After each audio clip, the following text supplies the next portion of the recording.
Assalamualaikum warahmatullahi wabarakatuh. Kembali lagi bersama saya Uswatun Hasanah. Saya dari kelas A Ilmu Pemerintahan semester 5. Nah, di video kali ini saya akan membahas tentang penerapan e-government di luar negeri dengan studi kasus di Korea Selatan.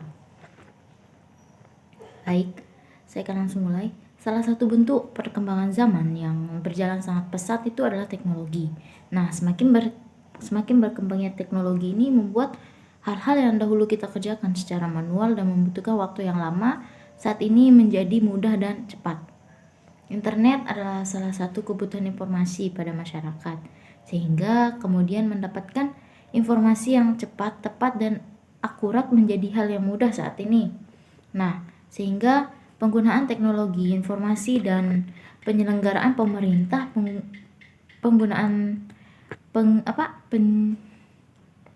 penggunaan teknologi informasi saat ini juga sudah diterapkan di berbagai bidang, salah satunya di pemerintahan. Dalam penyelenggaraan pemerintahan, penggunaan teknologi informasi dan komunikasi ini disebut dengan istilah e-government. Nah, melalui e-government, seluruh lembaga-lembaga negara, dunia usaha, masyarakat, dan pihak-pihak yang berkepentingan lainnya dapat setiap waktu memanfaatkan informasi dari pihak-pihak yang berkepentingan lainnya dapat diakses atau dapat mendapatkan informasi setiap waktu, memanfaatkan informasi dan layanan pemerintahnya juga secara optimal. Penggunaan teknologi dalam penerapan e-government ini merupakan sebuah upaya yang dilaksanakan oleh lembaga pemerintahan dalam mengoptimalkan penyediaan jasa layanan bagi masyarakat. Selain itu, penggunaan e-government juga berusaha membuat penyelenggaraan pelayanan publik lebih efektif dan efisien dari penggunaan waktu, anggaran, hubungan, atau relasi yang mudah. Penerapan inovasi e-government ini sendiri sudah telah banyak dilakukan. Di Indonesia pun juga sudah dilakukan, namun dengan tingkat keberhasilan yang beragam. E-government ini dalam penerapannya tidak hanya sekedar menggunakan teknologi semata, tetapi harus didukung dengan regulasi dan kebijakan yang baik. Nah, Korea Selatan merupakan salah satu negara yang menerapkan e-government berdasarkan penilaian dari PBB. Beberapa e-government di Korea Selatan menjadi best practice, menjadi panutan e-government yang dijadikan sebagai percontohan penerapan e-government di dunia. Nah, Korea Selatan ini menjadi contoh nih dari penerapan e-government di dunia. Negara ini juga selalu masuk 10 besar, 10 terbaik penerapan e-government di dunia.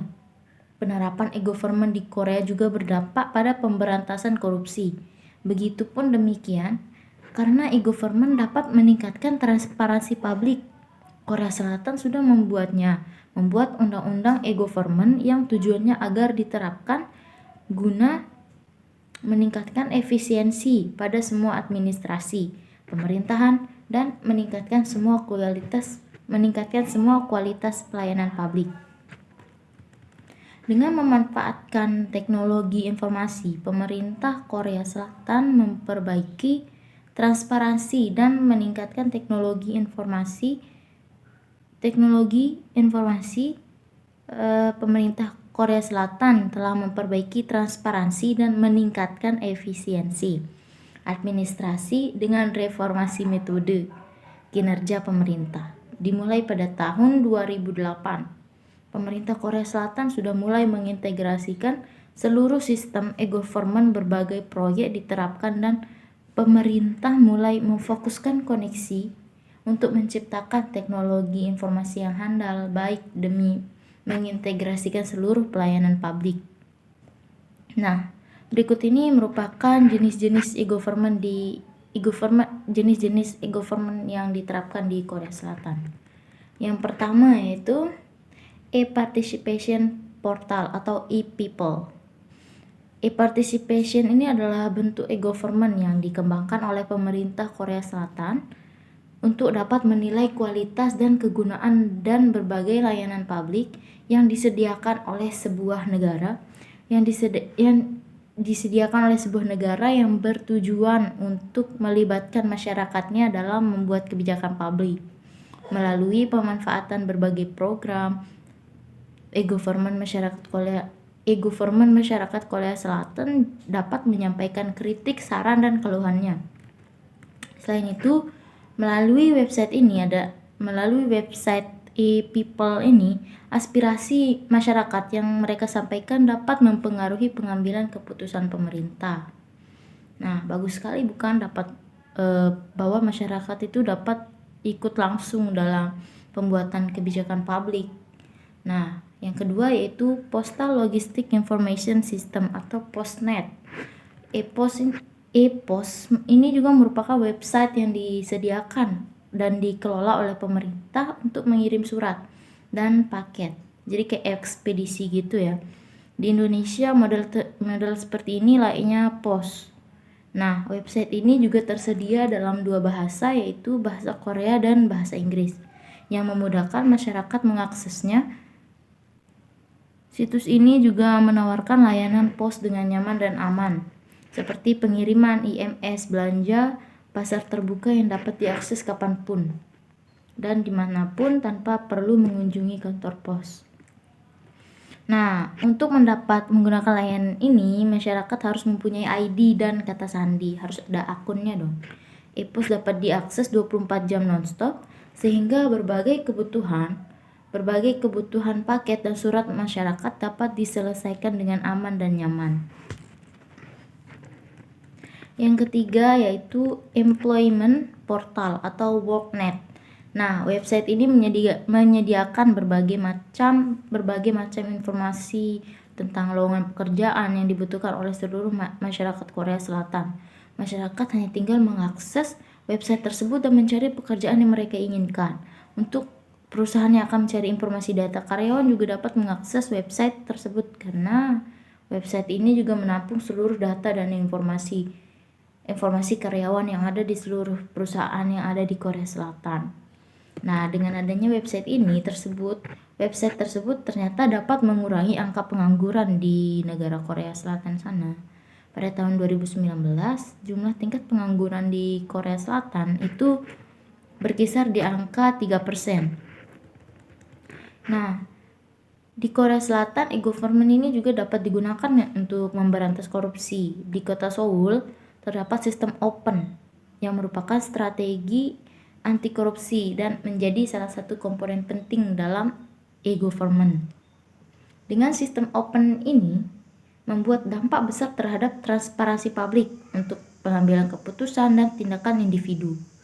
PNS, masyarakat dapat melacak pengelolaan layanan sesuai dengan pengelolaan layanan. Selain itu, pengawas juga dapat melacak perilaku yang dianggap mencurigakan.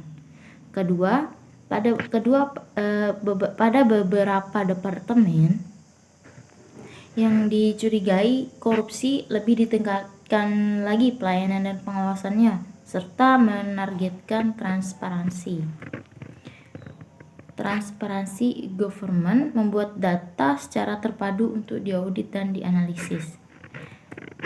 Informasi dari pemerintah dipublikasikan di website milik pemerintah ini berupa data dan dokumentasi.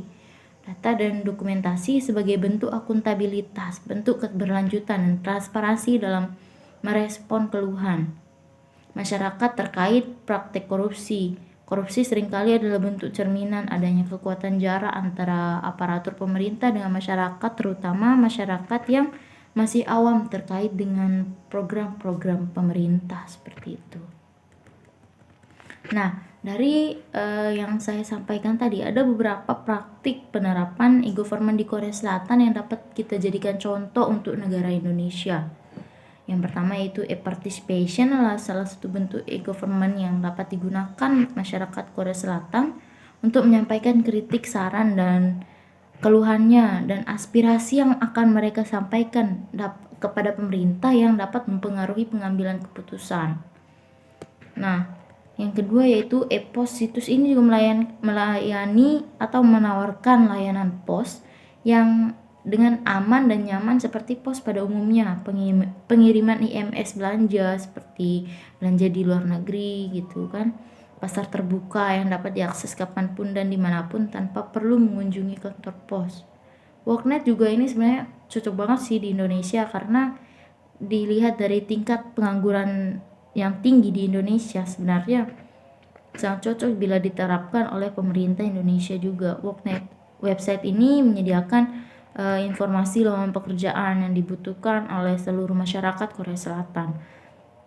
Dalam memberantas korupsi, pemerintah kota Seoul juga mengembangkan Open yang membantu dan membuat dampak besar terhadap transparansi publik untuk pengambilan keputusan dan tindakan individu PNS.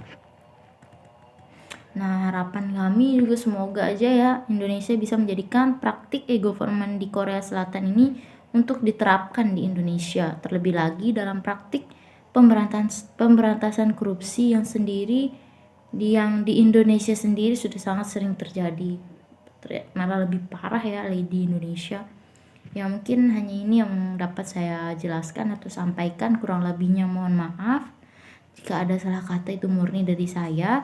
Dan sekian yang dapat saya sampaikan. Wassalamualaikum warahmatullahi wabarakatuh. Terima kasih semuanya.